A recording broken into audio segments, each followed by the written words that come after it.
a wannan gaba za mu magana akan sharrin ƙungiya. Ƙungiya tana da musifa kala 10, kowace ɗaya daga cikin kala 10 nan kuma babu wadda bata ƙaryata ayar ƙur'ani ba. Kaɗan daga cikin sharri da musifa na ƙungiyanci shine almujadala bi ayatin lahi. Matakin farko, duk ɗan ƙungiya bai da abin da yake jin yana so irin jayayya da ayoyin Allah. Dalili, an rubuta masa wani a gefe saɓanin irin na Allah. Masifa ta biyu shine itiqarul qur'ani, rena alqur'ani. Duk wani ɗan ƙungiya wanda yake ƙungiya da sunan addini, ƙur'ani ba shi da kima a idansa, ba littafin da yake sawa gaba ya caccake shi, ya soke shi, ya nuna na ƙasarsa irin ƙur'ani. Masifa ta uku hubbul hawa, son zuciya. Idan ɗan ƙungiya yana cikin ƙungiyarsa, to ba zai iya yin adalci ba a ɗan ƙungiyar da ba nashi ba. Kuma misali da ce son zuciya, idan ɗan ƙungiya yana cikin ƙungiya, duk kwamacala da badakala da shirme da rashin mutunci da aka rubuta a ƙungiyarsa zai koma ya shiru, sai ya yi ƙoƙarin mai da fari ja, sai ya yi ƙoƙarin mai da baƙi fari. Wannan ɗaya daga cikin masifar ɗan ƙungiya. Masifa ta 4 a cikin harkar ƙungiya shine adamul adala, rashin adalci.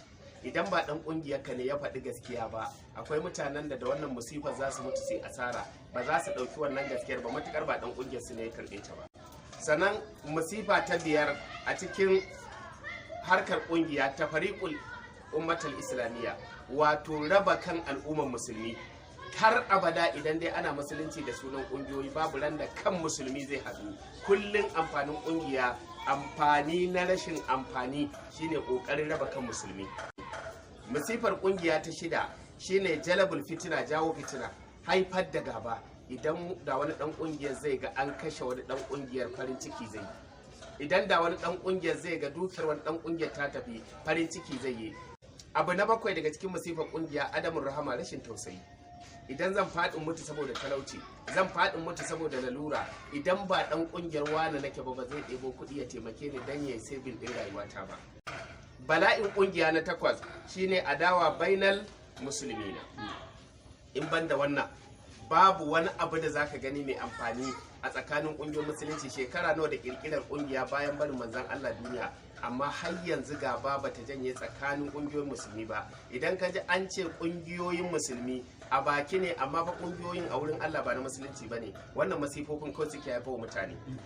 Masifa ta 10 ko ta 9 ce shine yin ƙazafi. Ɗan ƙungiya bai jin tsoron Allah ya maka ƙazafi, ya raba maka sunan da ba naka ba, ya ɗora maka aikin da ba naka ba, ya yi maka ƙazafin da zai jefa ka cikin bala'i. To tambayar a nan gurin jama'a shine, a rayuwar manzon Allah da sahabbansa haka suka rayu?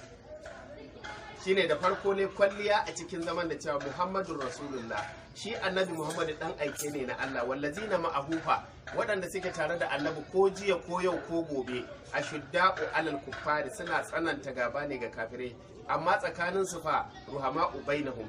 Kai duk rashin adalcin ka san babu rahama tsakanin izala da shi'a, katsine da ƙalaƙato da tijaniya da shi'a da izala, babu wannan rahamar. Saboda dama waɗannan sunaye na ƙungiyoyi, yau da Allah zai tashi manzon Allah bai ma taɓa sanin sunan izala ba, bai san tijaniya ba, bai san ƙadiriya ba, bai san tatsine ba, bai san ƙalaƙata ba.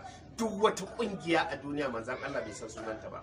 Shegantaka ce Yahudawa suka shirya, mu kuma muka zo muka zama wakilansu, muka hau kai, muka zauna, muka jefa ƴan uwanmu cikin masifa, muka jefa waɗannan masifofi da na lissafo a tsakanin musulmi. Har yanzu abin bata canza zane ba.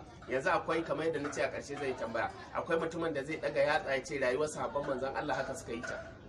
A kashe ka ina jin daɗi, a kama ka ɗaure ina jin daɗi, a kwace dukiyarka ina jin daɗi, in yi gaba da kai shine jin daɗi. Su rena alƙur'ani, su ce ƙur'ani ya kasa kawo ka. Dukka wannan aikin ƙungiya ne. Duk mutumin da ya tsinci kansa a ƙarƙashin ƙungiya baya manzon Allah aiki, yana aiki kamar yadda APC da PDP da PRP da wace tsiya ce suke yin aiki a ƙarƙashin jam'iyyarsu, shi ma haka yake yin aiki. Amma musulunci sunansa musulunci. Wa man ahsanu qawlan mimman da'a ila Allah wa amila salihan wa qala innani minal muslimin. Abinda Qur'ani ya ce mana. ba wanda yafi kowa iya magana fiye da wanda zai kira ka zuwa ga Allah. Nan muka tsaya a musuluncin mu, sunan mu musulmi, sunan addinin mu musulunci, wanda muke kira ya zo ya karbi musuluncin muna kiransa ilallahi zuwa ga Allah ne. Kuma wa ana minal muslimina, mai kiran ya ce ina cikin musulmi. In an tambaye ka mai kungiya ka ce ban yadda da kowace irin kungiya ba, ko ba za mu yadda da ita ba, daga nan abadan min huna ila yawmil qiyama ba ma cikin kowace irin kungiya. Saboda wannan masifofi kowace ɗaya daga ciki wadda na lissafo babu wadda bata karyata ayar Qur'ani ba, babu wadda bata jayayya da ayar Qur'ani. Jayayya da ayar Qur'ani kafirci ne. Kuma masifa ta 10 shine alkazibu ala nabi, sannan yi wa annabi ƙarya. Duk dan kungiya sai ya yi wa annabi ƙarya, kuma duk dan kungiya sai ya munaficin ya makalkale ya ce shine tare da annabi. Annabi bai san a rubuta abu ba, tarihi zaka rubuta tsakanin mai rubutun da annabi sai ga shekara 1000, 200, 300 kaza, amma a hakan yana tabbatar maka da cewa duk duniya ba musulmi sai ji. To kar ka damu da cewa an kafarta ka, Allah kadai ne, Qur'ani kadai ne zai kafarta ka ka kafarta. Wannan shine nasihar mu ta wannan rana. Muna fata Allah karka jarrabe mu da shiga kowace irin kungiya a duniya, karka jabir zuriyar mu da shiga kowace irin kungiya a duniya. Kamar yadda shirin yake jahilci ya fahuka, jahilci shi zai sa mutum ya tsinci kansa cikin kowace irin kungiya.